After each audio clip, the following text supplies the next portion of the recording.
Welcome everybody to the Rowan College of Burlington County Global Studies Lecture Series. This is a continuation of a series of conversations that started in fall 2020 in global health, environment, and security and key international issues affecting those, sponsored by the U.S. Department of Education's undergraduate international studies and foreign language grant program, a multi-year grant that we have here at RCBC with our partner institution, Rowan University, to build global and international studies designations and programs and courses in high demand languages such as Arabic and Chinese, along with student activities such as the lecture series here reflecting these initiatives. This, of course, is hosted by RCBC, a mid-sized 2- and 3-year college in Mount Laurel, New Jersey. And we serve the geographically largest county in the state with anywhere from 5,000 to 7,000 students each semester.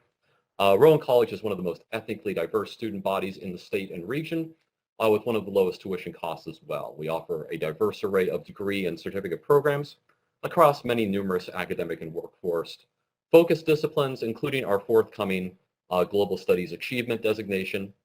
Many students stay for a third year in our 3+1 programs, whereby students can earn a 4-year degree at highly reduced cost.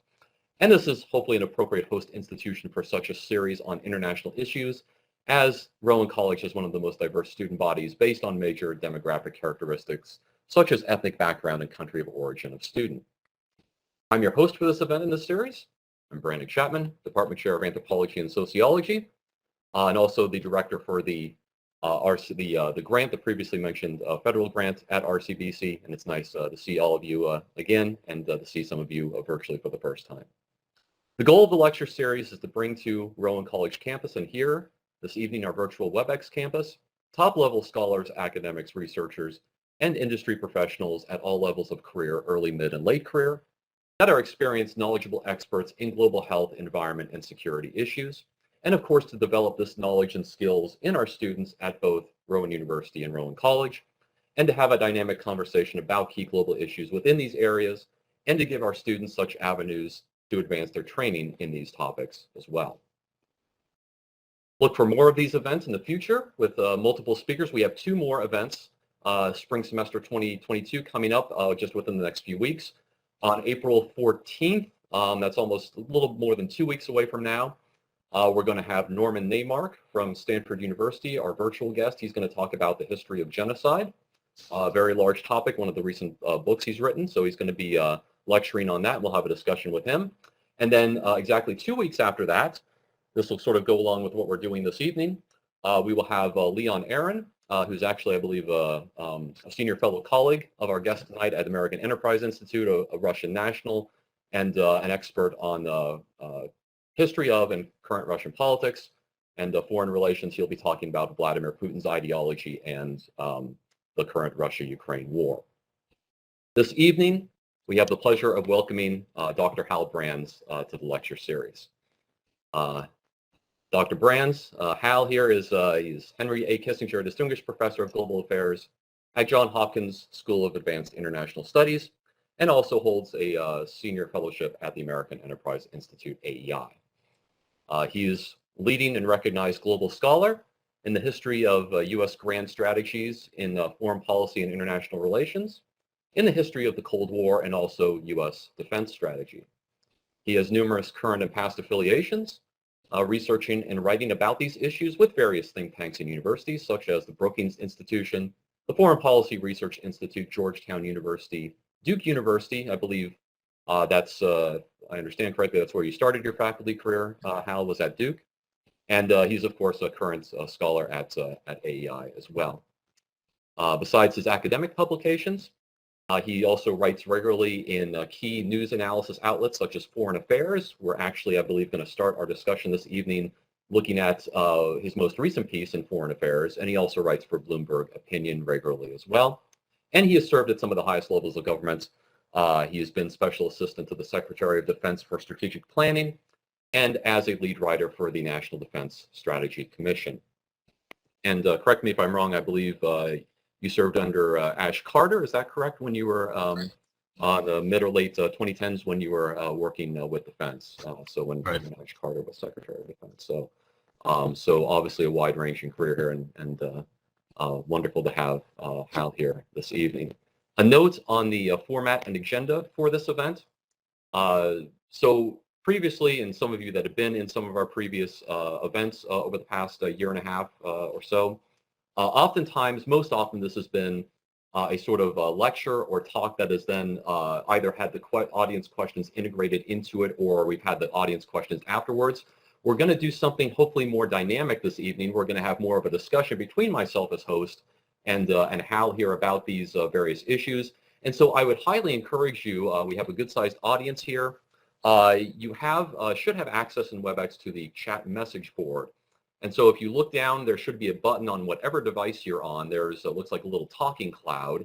And if you click on that, it should give you access to typing in what you want in the chat message board, your questions as we go along. And so what I will try to do as facilitator is to integrate your questions sort of as we go along and or at the end of our discussion. I think Hal sounds like he's okay with that sort of format, so I think that's the way we will go, if that sounds good to everybody. So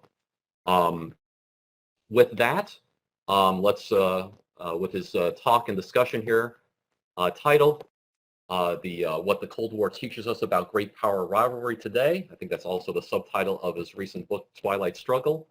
Let's welcome Dr. Hal Brands to Rowan College. So thank you, Hal, for being here. It's a pleasure to host you this evening. Thank you for having me. I was really tickled to be invited to do this before, and I'm even more tickled now that I understand who you have coming in after it. So Leon is one of the best Russia analysts there is. He's really something. And Norman Neymark actually was one of my professors in undergrad, and I took a course from him. I think it was called Stalin in Europe when I was a sophomore in college, and he was really one of the people who kind of taught me how to use historical documents and do historical research. So he's a wonderful scholar, and I'm sure everyone will enjoy his talk very much. No, Norman is one of the best. We're going to be talking about his more recent work on genocide and historical issues regarding that. But you're right, we will get back with the more current issues and the Russia-Ukraine war, especially with Leon, of course, your colleague there at AEI. So yeah, so this is definitely, besides current events, definitely a timely and integrative sort of discussion we'll have, given our other things we do in the series as well. So thank you, Hal, for that. That's a good preview of some other things, and you have some history with these folks too. So that's really cool. I think it'd be there's a lot going on in the world the past month, past 5 weeks. I think we all agree with that. And so maybe it is appropriate to sort of, and especially for our students and our audience, maybe starting with sort of a big picture framework sort of question, if you don't mind. And this sort of goes off what I believe is one of your most recent major pieces. It was a few weeks ago in Foreign Affairs, called the Eurasian Nightmare. Is that correct, Hal? Right. Yeah. Yeah. And so as I reference this, I reference to the audience as well. If you do want to look at this, Foreign Affairs, this is Hal Brands' most recent piece. It is called the Eurasian Nightmare. And that's sort of what we're going to reference here a few times in this discussion, along with his book, The Twilight Struggle on the Cold War. And so, do we need to start with this with the war going on and this potentially new international order that we could be finding ourselves in this war and after this conflict? And going off what you wrote in Foreign Affairs, do we need to start thinking about a new geopolitical order generally in the world going forward? Meaning conceptualizing the West, advanced democracies, if you will, the United States, Europe, Canada, Australia, so forth, as opposed to this concept of Eurasia. Eurasian dictatorships, Russia, China, Iran, North Korea, perhaps some others. Is this sort of the way, or is this an effective way to maybe start to think about the new sort of, again, sort of geographic, political, international order, and what are the lines of this new order, if that is the appropriate way maybe to think about it? So I'll start with what you mentioned with respect to geography. And, I wrote this piece just kind of before the Ukraine war started. I think it was published the day that the war started or something like that. But it was a response to a joint statement that Xi Jinping and Vladimir Putin put out after they met in Beijing just before the Olympics started in early February. And without boring people with the details, the statement basically said that Russia and China were very close strategic partners. They were committed to opposing American power and American hegemony and American alliances, and that they would deepen their cooperation in a variety of realms, and also that they would not accept the proposition that liberal democracy, as we would think of it, is a superior form of government to what I would call autocracy, or what they would call their own versions of democracy. So sort of managed democracy, sovereign democracy, democracy with Chinese character, whatever people want to call it. So the reason this seems salient, though, is that it has a deep historical resonance. And so for going back about 125 years, the great American fear, the nightmare, this is where the title came from, in global affairs, has been that hostile powers, so big, powerful, hostile, autocratic states, will grab control over the Eurasian landmass, right? This big chunk of land running from the Atlantic coast of France all the way over to the Western Pacific, or some big chunk of it.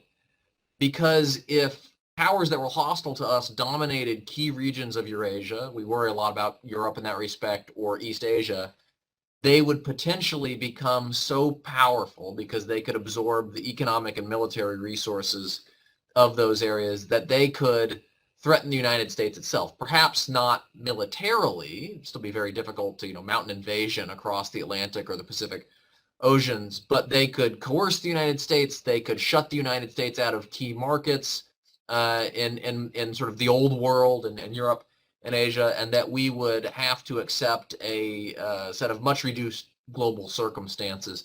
That was what led the United States into World War I, the fear that Imperial Germany might dominate Europe. It was what led the United States into World War II, where Hitler had dominated Europe and Japan was on its way to doing that in what we would now call the Indo-Pacific region. It's why we fought the Cold War against the Soviet Union. And the argument is that we are confronted with an emerging challenge along similar lines today. And so you have two autocratic great powers, Russia and China, that are both capable of putting lots of pressure on the balance of power at both ends of Eurasia simultaneously. And in fact, we've seen this a couple of times over the past couple of years. So in early 2021, there was a moment where Russia had built up its military forces around Ukraine at the same time that China was undertaking some very aggressive military maneuvers vis-a-vis Taiwan. And it confronted us with the question of, well, what would happen if Russia and China were both to mount major campaigns against U.S. allies or partners at the same time, thousands of miles apart? It'd be a very difficult situation for the United States. And so the argument I was making in the piece, especially as Russia and China do more together, we are going to be facing a situation where it's not so much totally distinct U.S. rivalries with Russia on the one hand and with China on the other, but it's more and more, the world is more and more looking as though it is divided between the autocratic powers that sit kind of at the heart of Eurasia and then the democratic world. And so you have, lots of democracies in Europe, you've got advanced democracies in East Asia, countries like India and South Asia that are backed up by a democratic superpower being the United States. This is actually kind of historically familiar for the United States. This is more or less the nature of the coalitions that we put together, with some important exceptions in World War I, World War II, and the Cold War. And so in some ways, we're going back to sort of a divided international order that's much less harmonious. There's less cooperation than we would like there to be, than there was perhaps in the immediate aftermath of the Cold War. But we're reverting to kind of this earlier pattern of geopolitical rivalry divided along the lines we just discussed. Well, so can we maybe explain that to a sort of a starter point then, how the Russia-Ukraine war, the current global situation, maybe represents this new dividing line, if you will, if not, and sort of along with that, sort of explaining that there have been a lot of metaphors and analogies. Sometimes those are good, sometimes those are too loose and not good. But you know, I've certainly heard the analogy recently of a new Iron Curtain. Um, Geographically, conceptually, does that work as well? Does that work for you? Does it not? Can we sort of speak to, again, the Russian-Ukraine war, and again this concept of a new Iron Curtain, and if that is applicable to the current situation or not? Yeah, great question. So I think it's maybe useful to start by talking about what Russia has been trying to achieve in Ukraine. And then we can talk about the global reaction to it, which I think illustrates some of the dynamics that you've talked about and that I mentioned a second ago. And so on the first issue, it's pretty clear that Putin would like to not kind of physically or literally rebuild the Soviet Union. That's not going to be possible, but to regain a lot of the geopolitical influence that Russia had when it was at the head of the Soviet Union, right? And so Russia today is a shadow of what the Soviet Union was in the 1970s. The front line, Russia's sort of geopolitical front line went from being in the middle of Germany to, on the border with Poland or on the border with the Baltic states. And that's fairly galling, I think, for Putin, as it would be for a lot of Russian nationalists. And so what Putin has tried to do is bring the states of the former Soviet Union, particularly the ones that were not fortunate enough to make their way into NATO and the European Union over the past 30 years, back into a Russian sphere of influence. And when they have resisted that, he has been willing to use force to bring them to heel. And so that was what the war in Georgia in 2008 was about. It was what the takeover of Crimea and the fomenting of unrest in eastern Ukraine was about in 2014. And it's fundamentally what this conflict is about as well. And it's kind of useful. I mean, it sounds simple, but it's useful to look at a map here to get a sense of what the stakes are. And so if Russia had been able to assert full control of Ukraine, and that was the Russian plan, then Russia is in a much stronger position vis-a-vis NATO and vis-a-vis the United States, because it has the ability to exert pressure on vulnerable countries in like Poland, like Romania, and as well to put more pressure on the Baltic, right? Because with what happened at the same time that Putin was gearing up to invade Ukraine is that Russian forces essentially occupied Belarus. And so Belarus is now sort of the forward staging point for Russian forces in Europe. There's also Kaliningrad, obviously, which is sort of this geographical anomaly. It's a Russian exclave that's behind NATO's front lines. But when you put all this together, it adds up to a much strengthened Russian position. And so it leads US and NATO policymakers to fear that the balance of power in Europe, in Central and Eastern Europe, would shift dramatically if Russia was able to grab Ukraine. Right? And so that's kind of what's at stake in the Ukraine crisis. And it sort of references this earlier point that we discussed. But what's been interesting is not simply that the Russians have struggled to achieve this. And I would say if you had to ask somebody right now, is Russia winning or losing the war in Ukraine? Well, they're losing it more than they are winning it. But what's also been interesting is the nature of the international response. And so there has been a very strong economic, financial, technological, diplomatic, in some ways military response within Europe. And so you saw countries like Germany do things that would have been unthinkable 2 months ago, pledging to spend more than 2% of GDP on defense, sending weapons to Ukraine, right? You name it. But it's not just the Europeans and it's not just the Americans. So it's not just the transatlantic community. There's actually sort of a trans-regional coalition that has come together on this. And so Japan, Taiwan, Australia, Singapore, these countries joined the sanctions coalition in large part, not just because they're outraged by what's happening in Ukraine, but because they worry that successful aggression by a dictatorship in Europe will encourage similar things in Asia, right? This is why does Taiwan care about Ukraine? Because Taiwan worries that it might be next, right?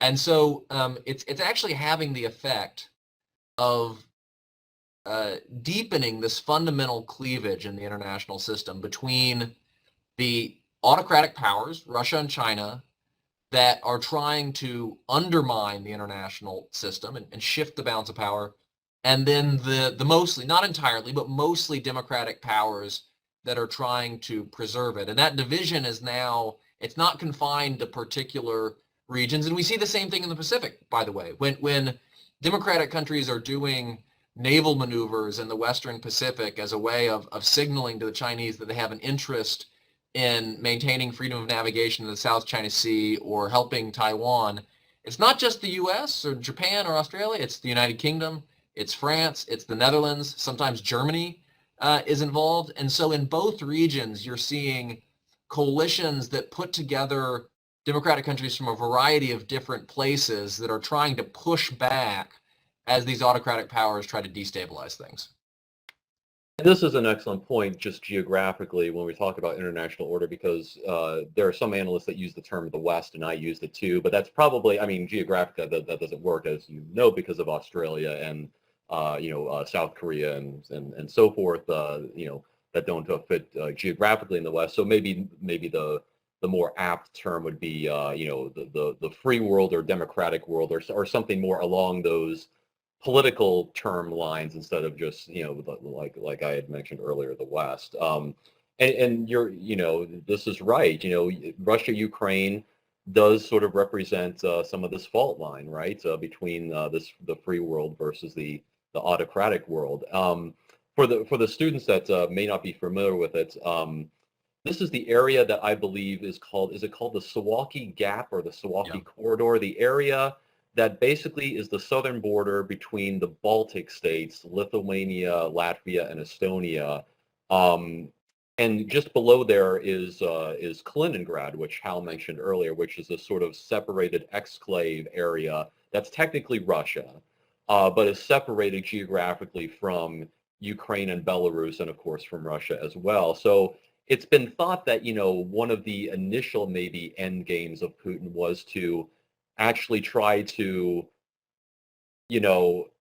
provoke something around that area if success in Ukraine was seen. But so far as we've seen, success is not being had in Ukraine by the Russian military or the Putin regime in many respects. Certainly not being able to go in and, with a lightning strike, take out the Zelensky regime and install a puppet government and that sort of stuff. And now, the last few days, what we're seeing essentially, we'll have to see if this actually happens in the real world, but there's been statements of the Russian government that they're actually going to pull back from Kiev and maybe focus on the eastern regions of Donetsk and Luhansk and so forth. So is there a way to understand, and this may be one of the most difficult questions of international relations right now, because it's so hard to understand what these regimes want in some ways, because it's so hard to get intelligence on the regimes. But is there a way to understand, and I know this is a current event, so things have changed, especially over the past 24 or 48 hours, what the potential end games for the Putin regime are realistically? I mean,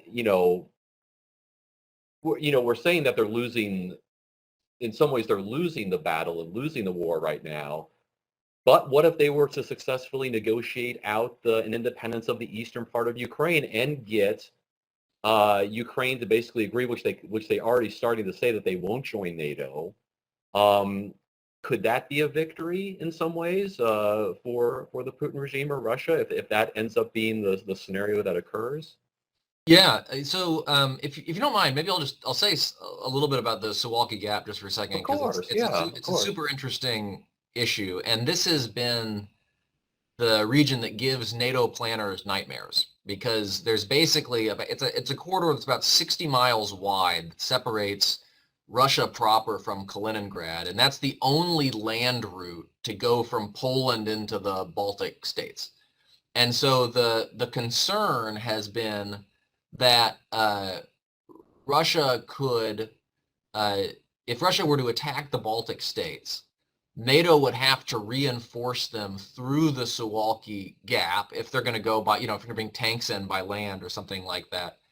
You would be subject to Russian artillery fire from both directions. And to get through, you would actually have to, because of the terrain, actually have to maneuver through Kaliningrad in order to do this. But if that's invading Russian territory, that's invading Russia, right? And so the Russians have always said is, well, if you do that, that crosses our nuclear red line and we might use nuclear weapons. And so it was this, it's this terrible geographic problem. And the big fear was that if Putin quickly achieved success in Ukraine, he might then go to Poland and the Baltic states and say, all I want is a corridor of my own linking Russia to Kaliningrad, a land bridge, and you'd be really well advised to give it to me, because otherwise I have all these other means of putting pressure on you. That threat for now, I think, is in abeyance for the reason you mentioned, which is that the Russians have just bitten off so much more than they can chew in Ukraine. But, and this gets to the second part of your question, we're at sort of a strange point in the war in Ukraine, because I think both sides actually think that time may be on their side. And so the Ukrainians, I think they think time is on their side because the sanctions are going to get hit Russia harder over time, and B, because the Russian army is going to find it harder and harder to sustain itself on Ukrainian territory. The Ukrainians are going to have more and more opportunities to go after their supply lines in ways that they're already doing, and really inflict a very bad cost on Putin's army. And so I think that the theory of success that the Ukrainians have is that at some point they can confront Putin with a choice between losing the war in Ukraine and losing his army in Ukraine, right? You just get a collapse of the Russian force in Ukraine. The Russians have a somewhat different theory. And so they say, look, we actually don't need to encircle or take Kyiv and other major cities. We can just park our artillery 30 miles outside of those cities, dig defensive positions, and then rain shells on vulnerable civilian populations. I mean, that's what they're doing right now. And the calculation is pretty barbaric, but it's essentially that if we inflict enough pain and suffering on the Ukrainian people, then eventually Zelensky will have to make peace on our terms. And in the meantime, we're going to reposition our forces focused more on the east and try to basically cut off the Ukrainian armies that are operating there. So they both have plausible theories of success. Of course, both of them can't be right, but until we get a convergence in the two sides' expectations of where the war is going, I don't think we'll get a settlement. And the other point I make is that I think there's a little bit of kabuki theater going on with respect to talk about neutralization. And so the Ukrainians have said, look, we understand that we're not getting into NATO anytime soon, and we'd be willing to make a concession on that to end the war. But then the question arises, okay, if Ukraine is neutral, what guarantees does it have that Putin simply won't rerun the same playbook 3 years from now, right? And there's only two ways of doing that. One is arming Ukraine to the teeth so that it can always do to Russian forces what it's doing to them right now. Putin's not going to like that. The second is you guarantee Ukrainian neutrality by getting Western countries to basically say they will help Ukraine if it's attacked. Now, that sounds a lot like NATO membership to me, right? If you have a security guarantee from the United States, that's not materially different from NATO membership. And so when Putin thinks about a neutralized Ukraine, he thinks about a Ukraine that not simply doesn't join NATO, but is basically demilitarized and weakened to the point where it can't defend itself. And so I think they're just talking about fundamentally different things. And I think both sides have reasons to make it sound as though an agreement is possible, right? The Ukrainians have to give their population some hope that they're going to get out of this conflict sometime soon. The Russians want to sound reasonable because that way, if the talks break down, they can blame the Ukrainians. But I'm skeptical you're going to get a lasting breakthrough. But, and this last thing I'll say on this, it would be a real dilemma for the United States and for the the West, the advanced democracies, whatever we want to call them, if at some point Zelensky says, okay, we've got to call it quits and we're going to cut a peace deal, and the Russians say, okay, part of this peace deal is that the sanctions have to come off. And, if the Ukrainians are hurting bad enough, they could plausibly accept that. But then the question will be, would the United States and its allies honor that? And it would be a difficult decision because on the one hand, we have no right to tell the Ukrainians, you must continue resisting. On the other hand, we wouldn't want to do anything that would make it look like Putin had succeeded in his aggression, right? If he had forced Ukraine to recognize Russian sovereignty over the Donbass and had, forced Ukraine into sort of a weak version of neutralization, then the lesson might be, okay, this actually worked out okay for Putin, and that's not a lesson we would want to give. And so I think that would in some ways be the most difficult diplomatic situation for the United States. Putin and the regime have really overplayed their hand here, haven't they? I mean, that's probably not a surprise to any of the analysis we read and have heard recently. I mean, and this is a problem. We previously had we were fortunate to have Steve Kotkin as a guest some months ago on this series, and he and others, and I think you've made this argument too. That autocratic systems don't have corrective mechanisms. They also, they also degrade over time oftentimes because it's hard to get real information to the leader, right? And so it seems as though Putin has perhaps overestimated the capability of his military. That's, perhaps, we don't know for sure, but it seems that way given events of the past few weeks. He has, weakened his currency and weakened his, the ability of his population to, to transact globally and for, his country to be integrated globally and his currency to drop by 20-30%. Although they do have a fair amount of reserves on hand. I guess the question here is that, well, let me ask you this. Is there any sort of analogy in your study of the Cold War or historically to what is currently going on with the sort of much of the global economic order saying, well, we're going to try to shut Russia out? Now, of course, this is not the entire global economic order. I mean, China and India, of course, have not. Of course, some of Eurasia has not.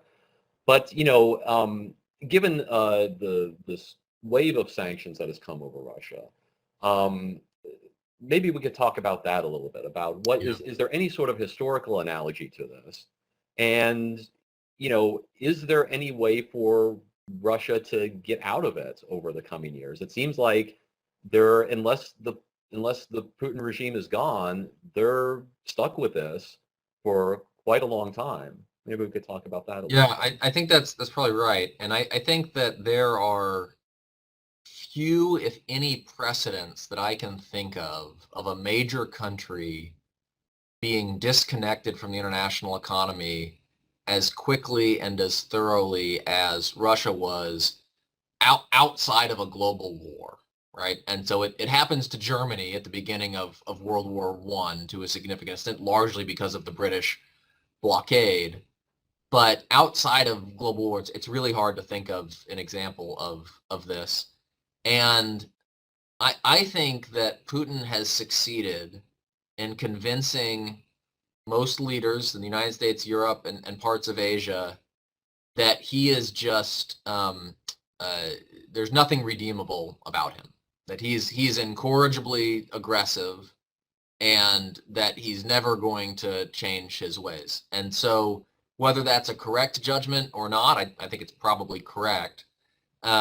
That really complicates any scenario where you think about lifting sanctions, because the fear is simply that Russia would use that respite to rebuild its economy, rebuild its military, and gear up for another round of trouble. And so I think, as in theory, we have said that if the Russians were to fully withdraw from Ukraine, right, go back to the starting point, that's what it would take for the sanctions to be removed. I don't think Putin is going to do that.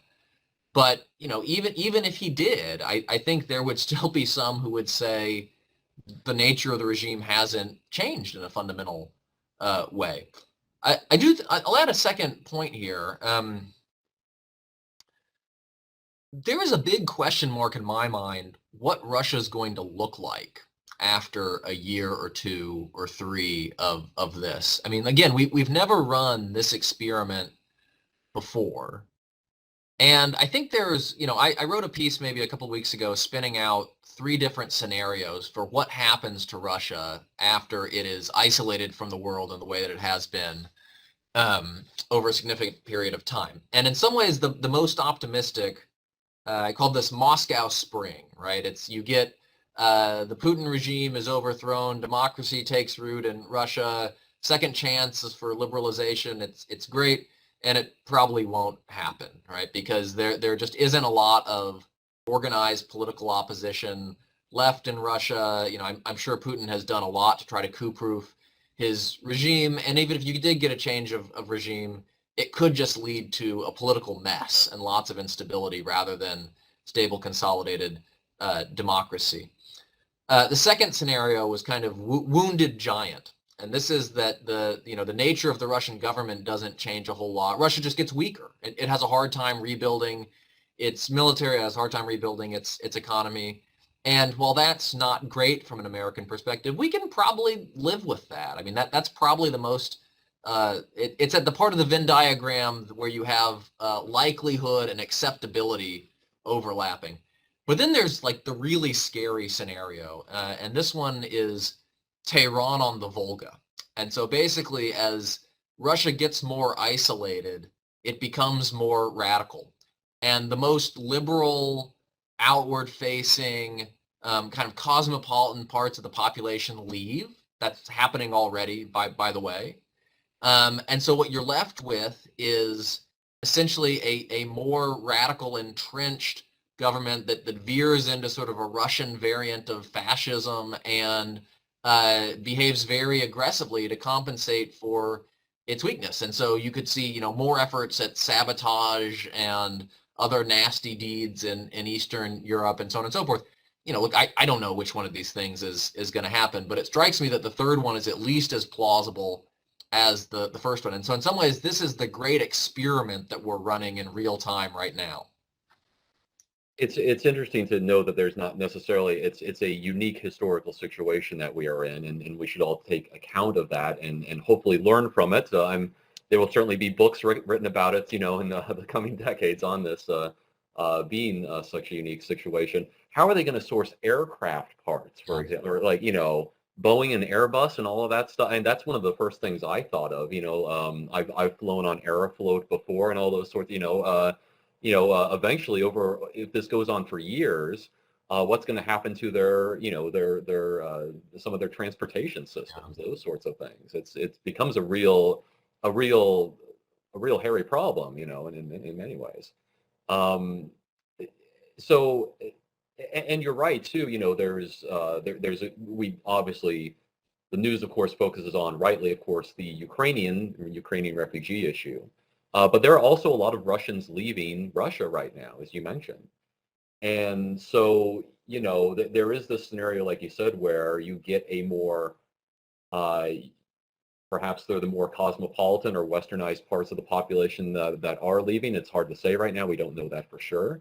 But you could, and I should say too, some of my own ethnographic data on this over the past decade or so, a lot of the Russian population is very hesitant to support political change, or at least they were before the war, because they have, they're a population that has been through, especially the middle-aged and elder population, they've been through the collapse of essentially 2 major political economic type of systems. Many of them lived through the collapse of the Soviet Union, of course, through the late 80s and early 90s, and then they saw the chaos that reigned through the attempts at installing democracy and more free market type of system in the 90s, when the culture wasn't ready for it and the various political and economic institutions were not ready for it either, and maybe done too quickly, through that decade. And so so you're right. There's a lot of different scenarios here, and it's gonna be interesting, certainly to see where it goes. We had some questions, maybe sort of related to this, that came up here from the audience. Could we maybe speak briefly? Then we can get to maybe some of the analogies and lessons from the Cold War, maybe after this.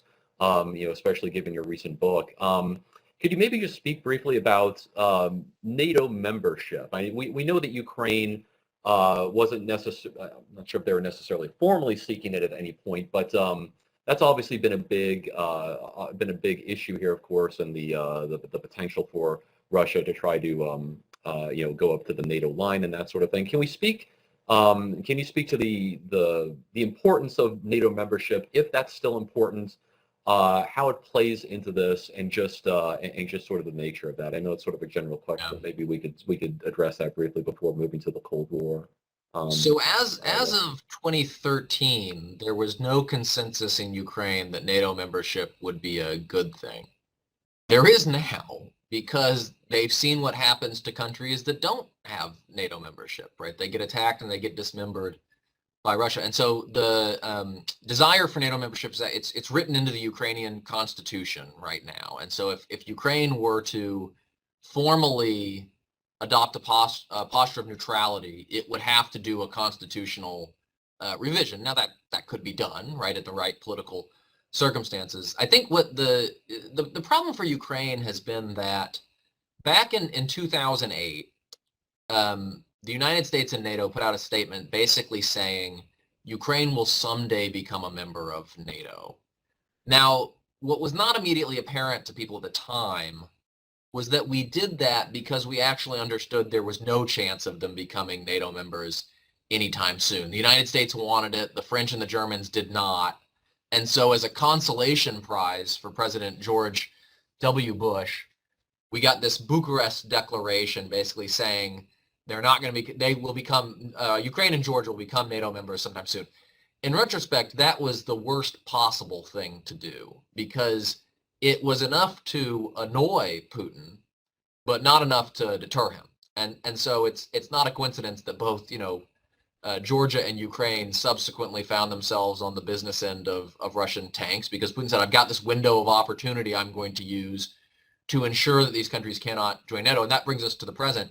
NATO has long had a policy of not taking on new members that have unsettled border disputes, or basically that are involved in ongoing conflicts, because the alliance's position is, we don't want to inherit your problems when you come to the alliance. We want every new member to be a net positive for the alliance rather than a net negative. And so it's become pretty clear that, and I think Zelensky recognizes this, that while in theory NATO has an open door policy and it's always willing to consider new members, there's no consensus in NATO in support of Ukrainian membership.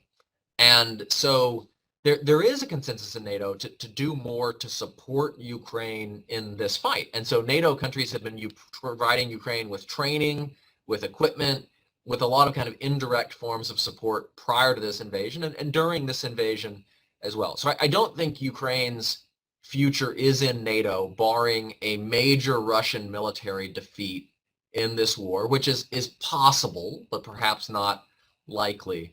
I think Ukraine is going to end up, closely aligned with the United States, the West, Europe, but not formally a member of NATO. That's my hunch, at least. Sure, and it makes sense, given the situation.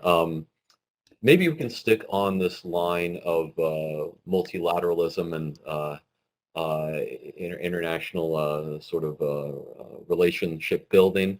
And this starts to get into maybe talking about some of the historical lessons of the Cold War as well, and how they can be applicable to today's situation.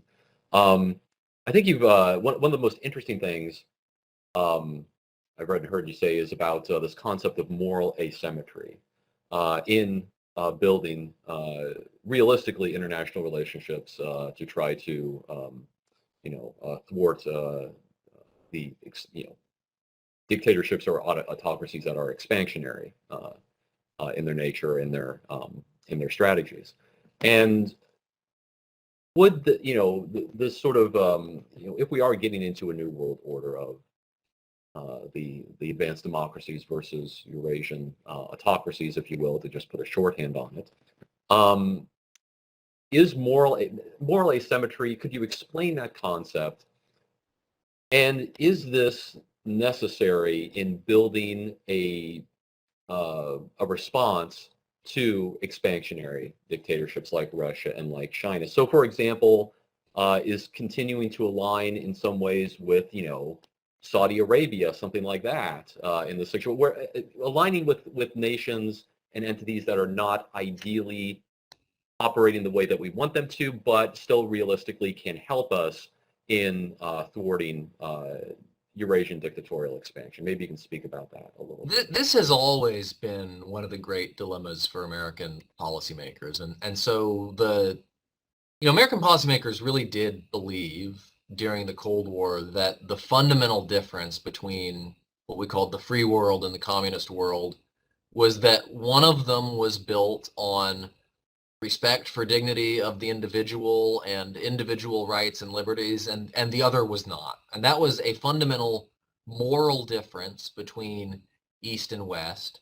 And it was also one of the great Western advantages in the Cold War, in the sense that, our systems rested on the more or less freely given consent of the governed in a way that, say, the Soviet system did not. And that meant that our system would be not just more just, but also more stable and more productive over time. And I think that was true. And I think it's also true that America's closest relationships since the 1940s have been with other democracies, other advanced democracies, right? These are countries with whom we share not just geopolitical interests, but we share common political values. And so, we will have a degree of trust with other democracies that we will never have with other autocracies, right? Because we are political kin in a way.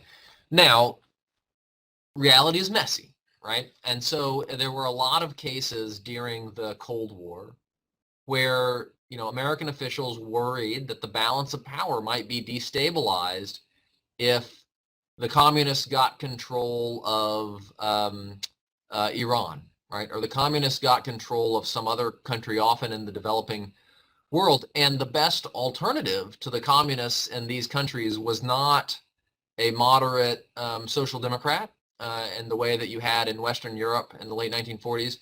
It might be a really repressive military regime, or it might be the Shah in Iran's case.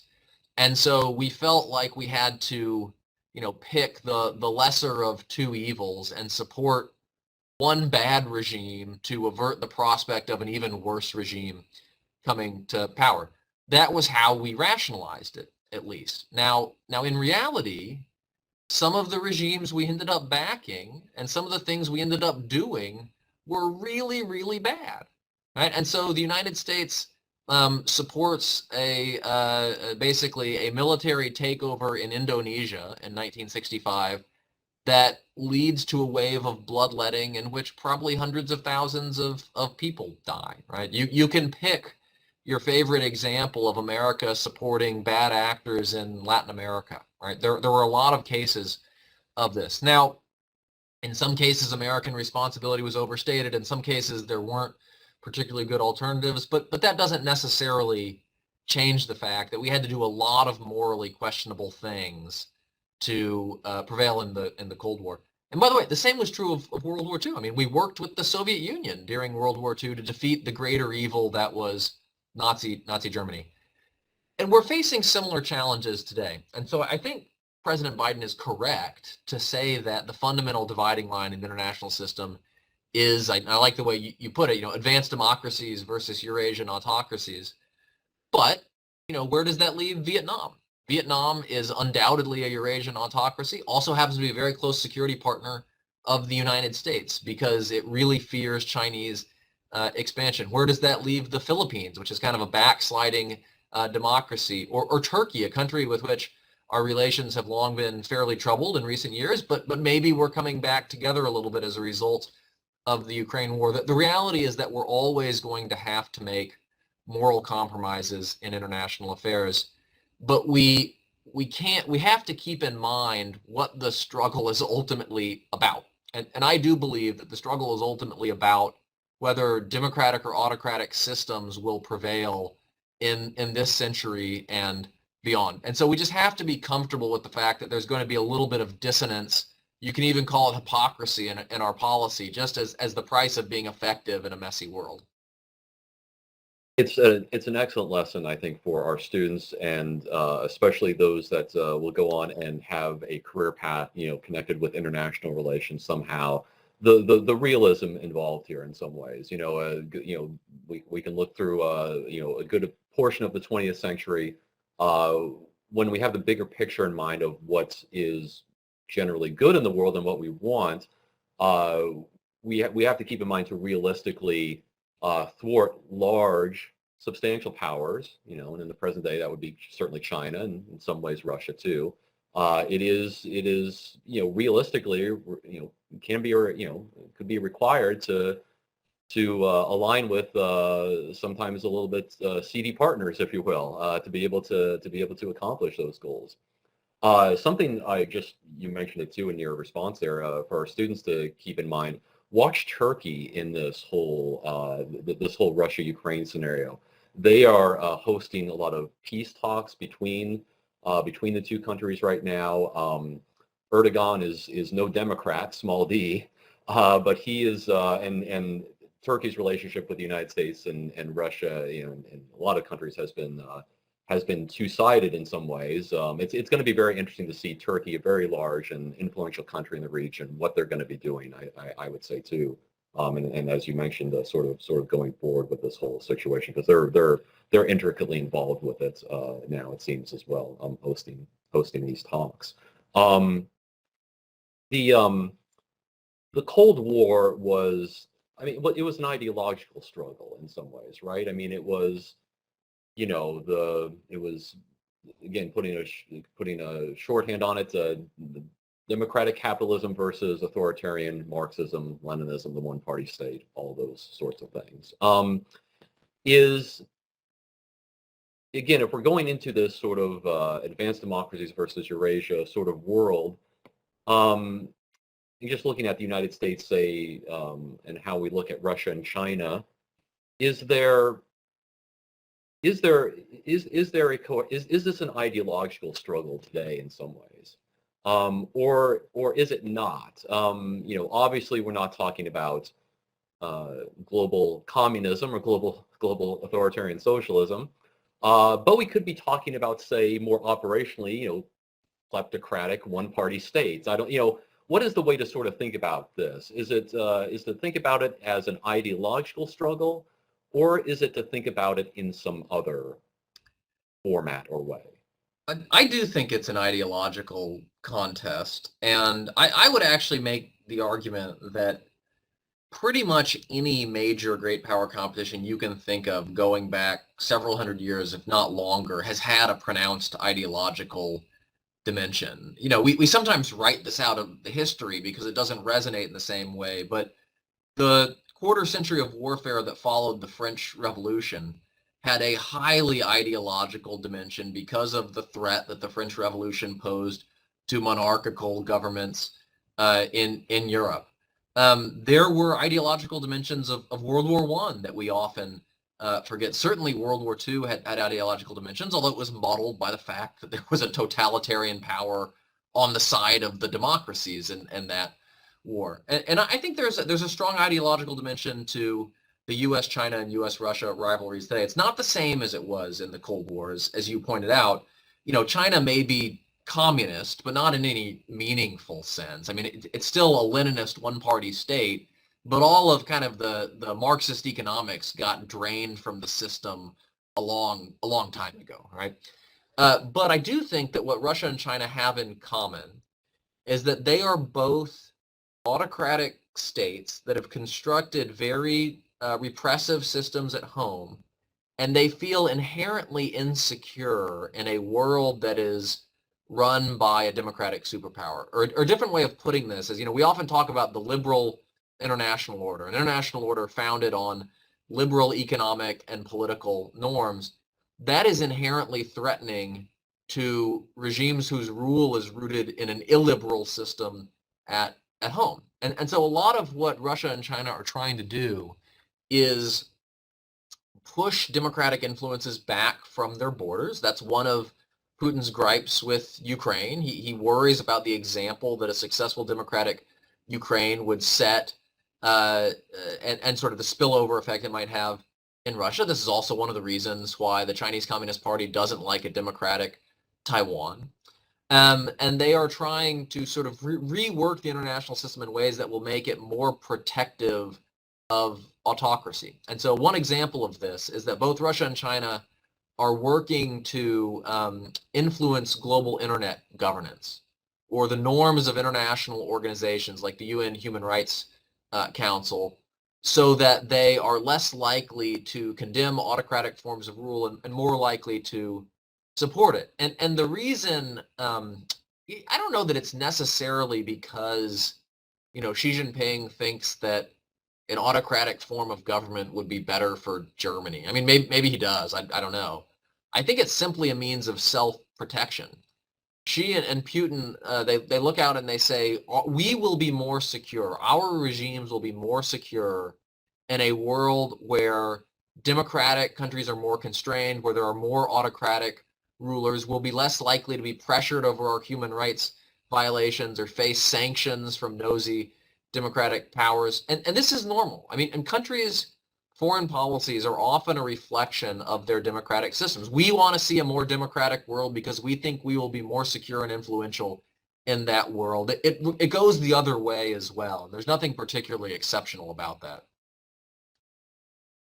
Corrupt, repressive, one-party states that want to remain in power, right? I mean, that's maybe also a way, going off of what you said, Hal, to think about this. That also want their spheres of influence. Spheres of influence for the audience and students out there, is an often used term, sort of referring to the areas that large powers regionally would think is their historical domain or civilizational domain or something along that lines. For Russia, it would be the Slavic people in Ukraine and Belarus, and maybe parts of the former Soviet Union, China, Taiwan, culturally very Chinese and all of that. So yes,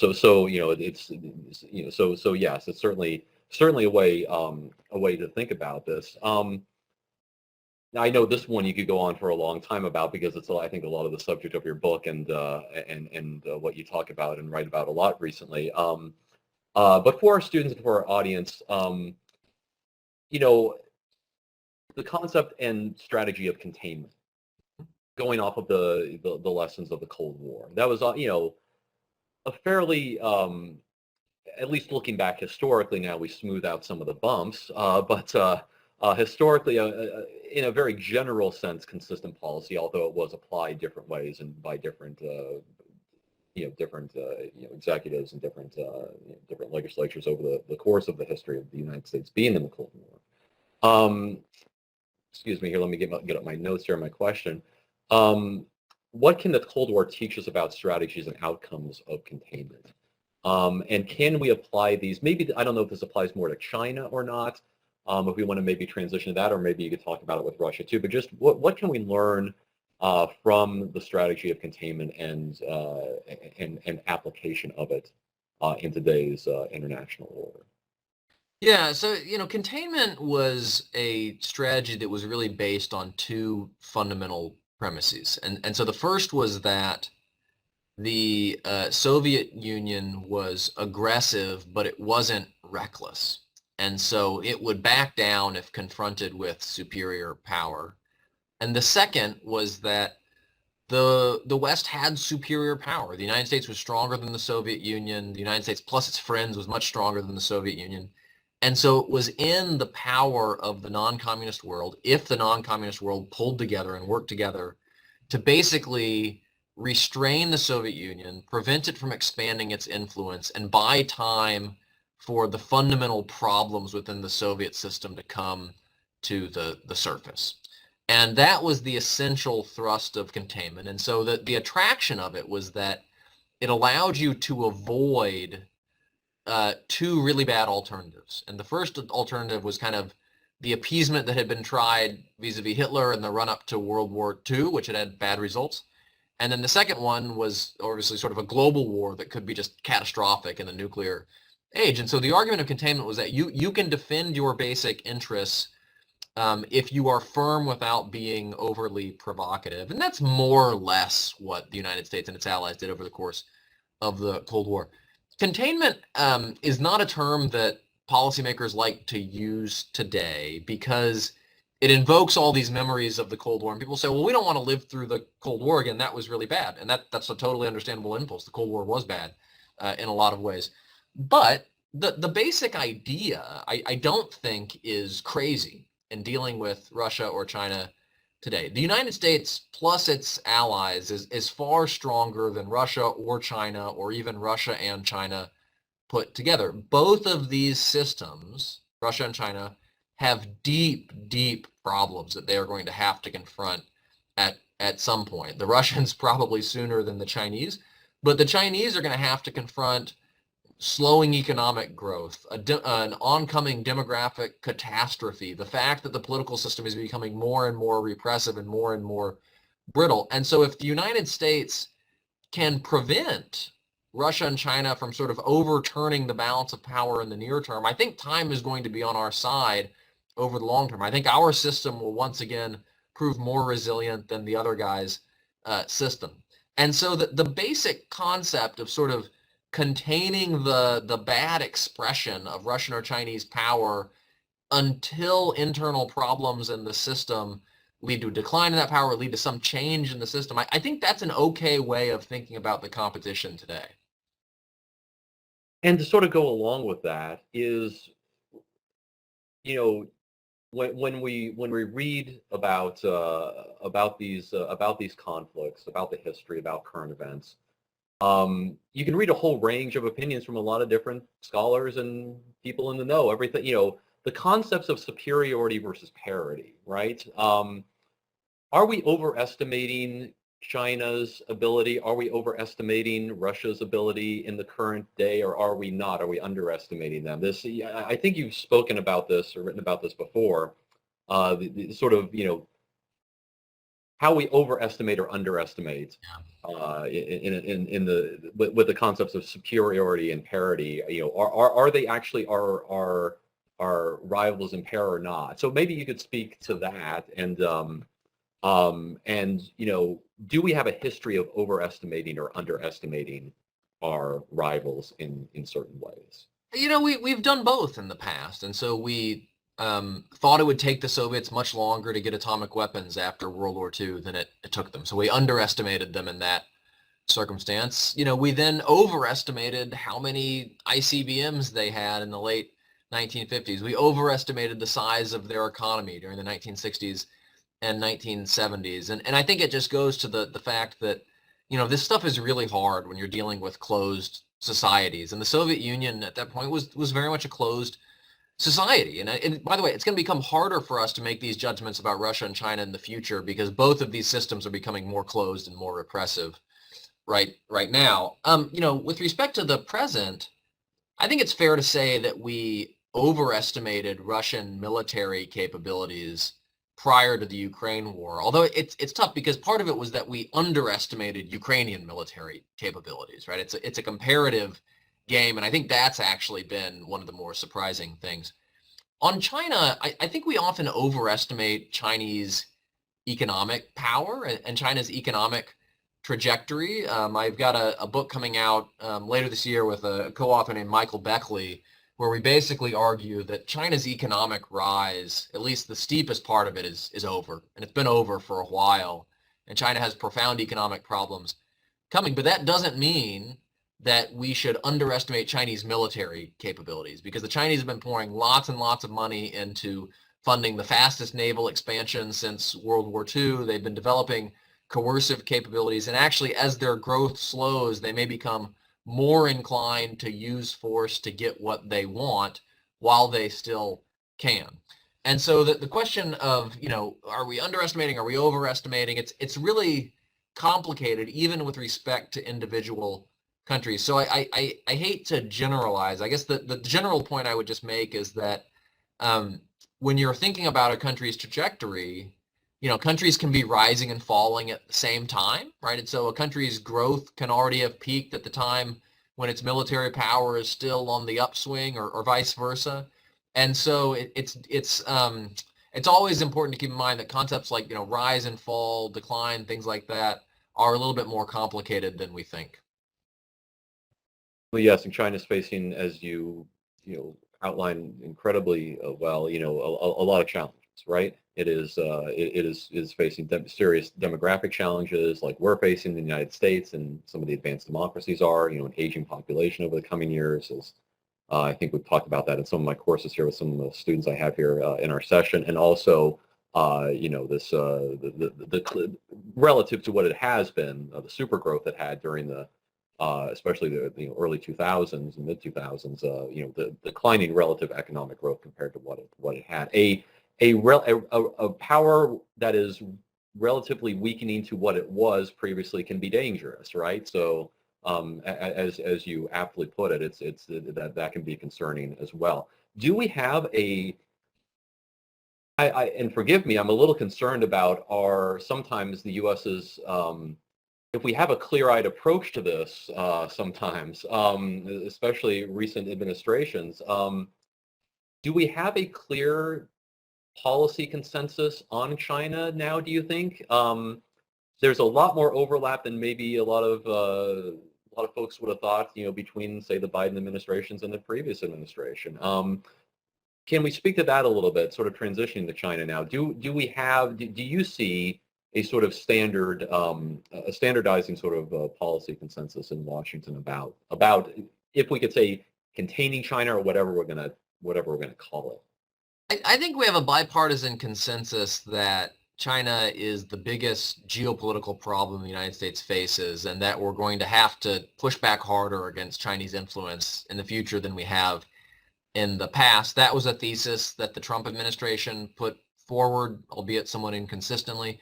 And as you mentioned, it's something that the Biden administration has picked up, and I think that proposition would get broad support on Capitol Hill from Democrats and Republicans. And so at kind of the broad, high level, there's absolutely a consensus. And that consensus is shared by the American people if you look at polling on these issues.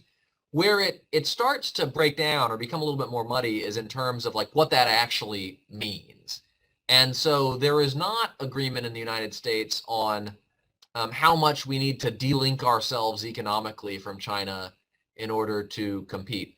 There is not agreement on how urgent the threat that China poses to Taiwan is, and whether this is a problem we need to be thinking about that might materialize in 2025 or 2030 or 2035.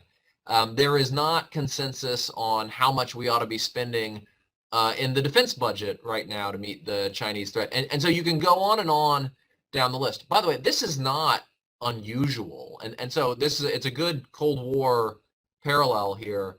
We more or less kind of agreed on the concept of containment from the late 1940s onward, although even that's a little bit of an exaggeration. But what containment meant in practice was subject to continual revision and debate about all of the same things, right?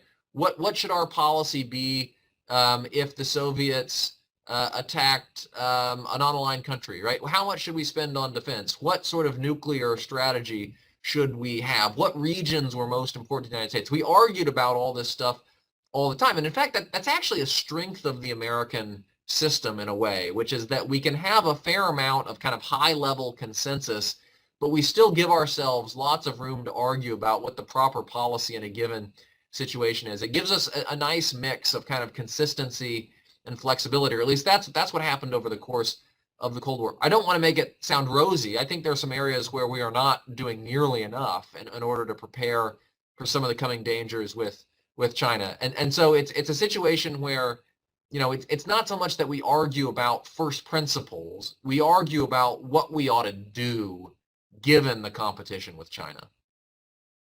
we are fortunate to have access to a lot of good information most of the time, and a lot of real information in democracies. And you're, of course, you speak eloquently about it, the ability for our society and for our government to be able to have these debates. And so it's a lot of the history you write about the Cold War. You know there was not always agreement, of course, about about that when it was going on, of course, right? And so we have these debates today, in democracies, including the United States, and that is hopefully a strength of our system, and the reason that we try to defend it. Sort of going along with that. Could you speak maybe about, and if you mind, if if you have maybe 10 or 15 more minutes, if that would be okay, given the time frame we had for this event, if that's fine, maybe do 2 or 3 more questions, and we can sort of wrap here. The the need is there the need for balance between diplomacy and competition in international relations generally, especially when we talk about, again, our major rivals, say like China. Now, I know that diplomacy, of course, is on the low end, obviously, with Russia right now. Given the situation, maybe it's a little more applicable to China in the current situation. But sort of speaking more broadly to make sure that we balance that, because oftentimes, the American public can think of it in sort of one way or another. We're in competition, and we should emphasize that versus, and maybe not thinking so much about the diplomatic side, or just thinking that diplomacy itself will work without more robust mechanisms of competition. Could you maybe speak to, is there a need for balance, and is that important in situations like this? Absolutely. And I think that this comes through very clearly from the history of the Cold War, that what you need to do is think about diplomacy, negotiation as tools of competition rather than alternatives to them. And so it's not that, arms control and diplomacy were like silly peacenik stuff during the Cold War. U.S. policymakers took this stuff really seriously because it actually served a variety of important purposes. And so one purpose that it served was it helped kind of tamp down the danger of catastrophe at the margin. And so American policymakers, they weren't naive. They didn't think that if you simply sat down and talked to the Soviets, all of our problems would get washed away. But they did think that it was possible to reduce some of the worst dangers for war, even moderately, through negotiation and agreement. And a good example of this was an agreement that was never sort of formally signed. It was a tacit, it was an implicit agreement that neither the Soviet Union nor the United States would shoot down the other side's reconnaissance satellites in space. And the reason for this was that we both realized it would be dangerous for the other side not to have any idea what was going on, because they might fear that we were getting ready for a surprise attack and decide that they had to go first, right? And so that's a concrete example of it.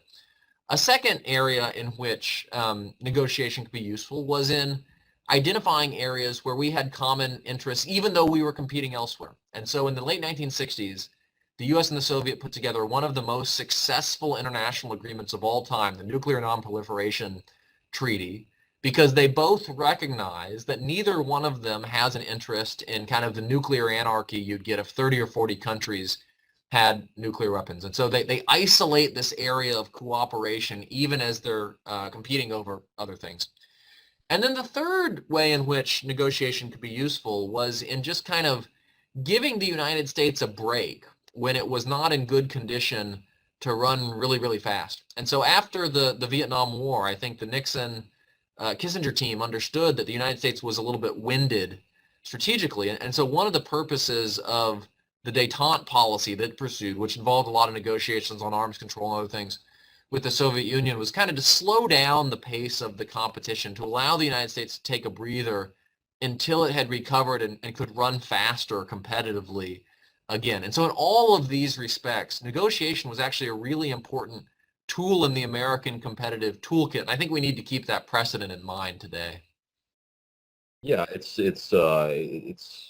we have to look at the conditions, of course, of the of ourselves, our capabilities, the capabilities of the other nations, of course, and that is obviously, again, this to understand capabilities here, and this is a good lesson for our students too, is a key thing, because we see, the current situation with Russia, a regime that is, possibly vastly overestimated its capability. We may have, so it's hard to know what, of course, the Chinese regime thinks as well, but perhaps overestimating some of its abilities as well into the future. And of course, we have to have an understanding of our own to be able to understand our capabilities in this too.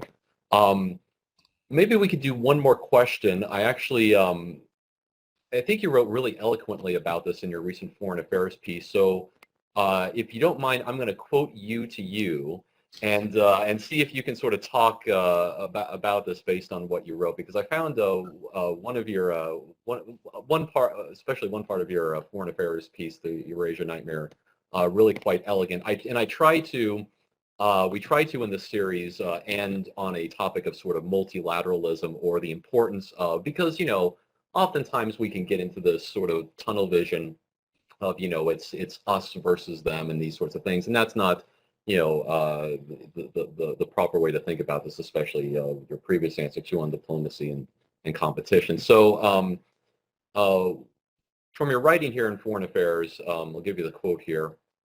But the best way of resisting a familiar challenge, a block of autocracies at the heart of Eurasia, that's going back to our one of our themes here of this event, is through a familiar remedy, strengthening the collective resilience of the countries holding the balance along its periphery. Could you speak a little more to this? I personally find this really important. Not just, we have these alliances, and and of course alliances geographically all over the place, all over the world, but especially those areas of the periphery of the countries that we're rival to, Russia, China.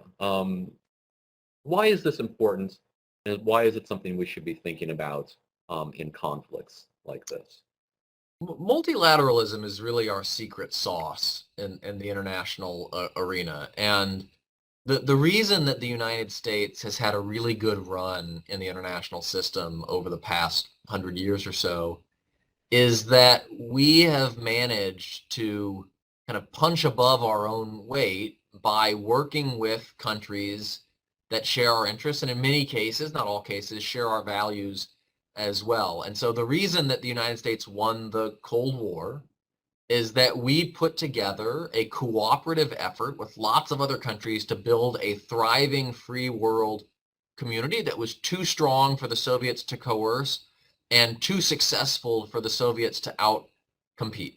And if you look at the geopolitical arena today, and you asked me, would I rather be in Putin's shoes or Xi Jinping's shoes or in America's shoes, I would take America's shoes every time, because we have this wonderful network of international friends, and those friends provide us with a lot of advantages. They augment our military power, our economic power. They provide knowledge that we may not have. And so there are countries in NATO and Eastern Europe in particular who know the Russians and the Ukrainians very well and can tell us things that we don't know about that situation right now. Our allies can act as a source of wisdom. They can act as a second opinion when we have, sort of kooky ideas. And the fact that we have to convince other countries to come along with us on the most important things that we do globally, it's good, right? Because it forces us to make sure, not in every case, but in a lot of cases,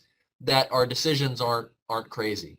And so, the United States it's a big, powerful nation. It can accomplish a lot on its own. It can accomplish a great deal more in the company of countries that it likes and respects. I think that's the fundamental lesson of World War II, of the Cold War, and I think it's going to be the fundamental requirement of success today. I think this is a wonderful positive note to sort of wind down our discussion here.